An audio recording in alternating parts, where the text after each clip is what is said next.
Hi guys, Overarch here, and today we're going to talk about something a little bit different. We're going to talk about toxicity in certain games. So I've been encountering a lot of what I would call toxic players recently in some of my games, and I thought, well, why don't I see which game is more toxic? So I compared four of my favorite games, Dead by Daylight, Heroes of the Storm, rainbowsix Siege, and Fortnite Save the World, to each other. I played 50 games of each, and I recorded which had the highest percentage of toxic players. Now, this is by no means conclusive. Ideally, you would have a much larger sample size, so you would play, 500 games and record your results, but I don't have time for that. So I think this is a fairly decent approximation. Another thing to consider is that your mileage may vary in this based upon rank, location, server, all that type of stuff. So for Dead by Daylight, I am relatively low ranked. I believe I started this at level 20 and I finished it at about level 10. So you're probably going to see more toxicity in the lower levels of the games. For Heroes of the Storm, I'm about moderate. I'm unranked, but I'd say I'm of moderate skill. Same thing for rainbowsix Siege Casual. I would say I'm somewhere in the silver to gold range. And then Fortnite Save the World. This was taken at about level 30, which is, again, kind of a moderate level. So here are the results. First of all, let's just get to the straight up data, the conclusion if you want. I encountered toxic players in 16% of all players I encountered. Let me rephrase that. 16% of all players I encountered were toxic in Dead by Daylight, 10% in Heroes of the Storm and Fortnite, and about 5% in rainbowsix Siege Casual. So it seems like Siege has the best community, in my opinion, based upon the data I have here. As you can see here from this chart just gives you a relative toxicity. So this is just a little visualization. As you can see here, orange, which is rainbowsix Siege, has about 1/3 of the toxicity as Dead by Daylight. And then we had a tie between Heroes of the Storm and Fortnite for second place. Now, let's go over my methodology, my definitions, how I found who was toxic, and what I defined as toxicity, because that's very important whenever you're looking at data.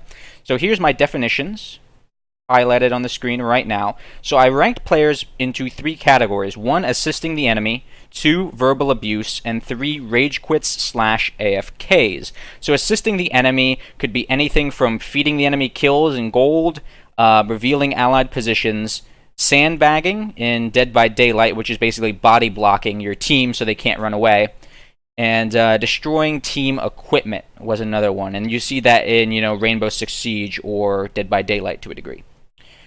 The second category was verbal abuse. So to qualify as toxic, it had to be a sustained in-game abusive chat. Meaning if you told me that I sucked, you didn't end up on the list. If you sent me 10 messages telling me exactly how I sucked, then yes, you did end up on the list.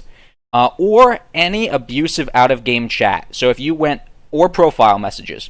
So if you went out of your way after the end of the game to tell me that I suck, then you're on the list, because that's a pretty big effort just to tell somebody that they're bad at the game.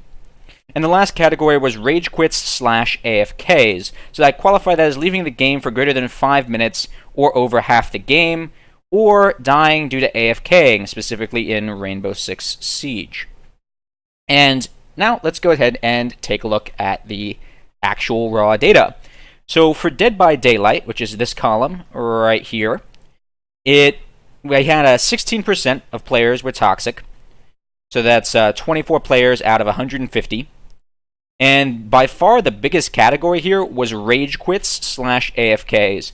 So if somebody intentionally, for this, on Dead by Daylight, you're chased and then you get hooked.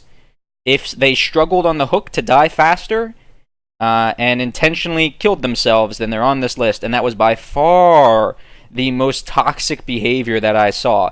And when players do this, it totally screws over your other team. Because if you're on the hook, it's essentially rage quitting.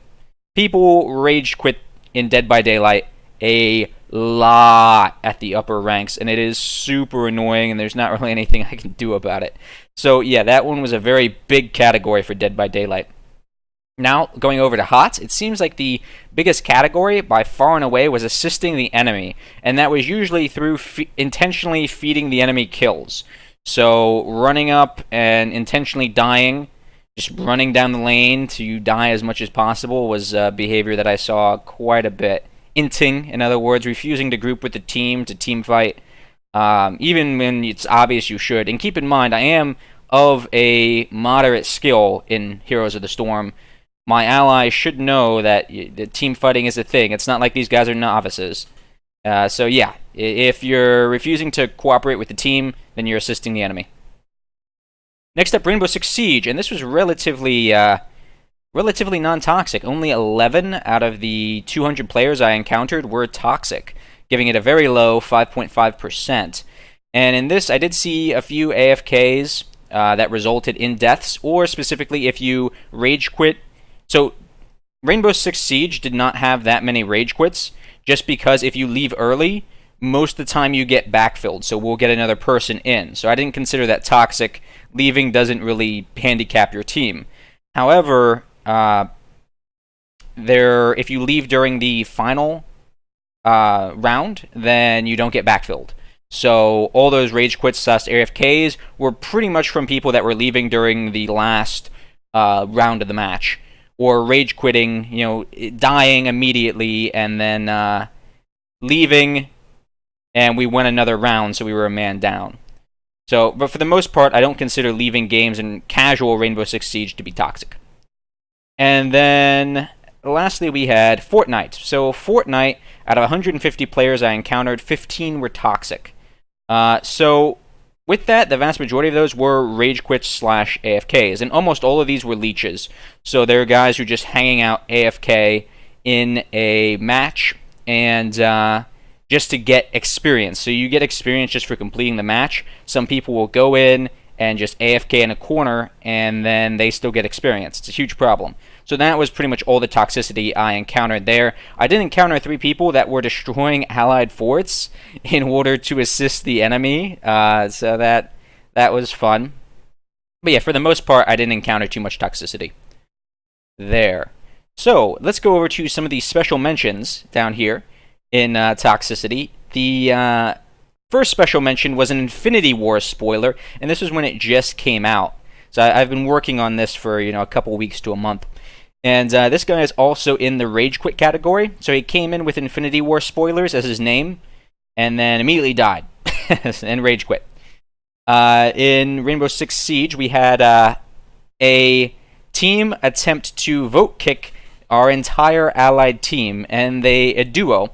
So they were trying to vote kick everybody else. So everyone got 2 vote kick attempts against them. That's like 6 vote kick attempts.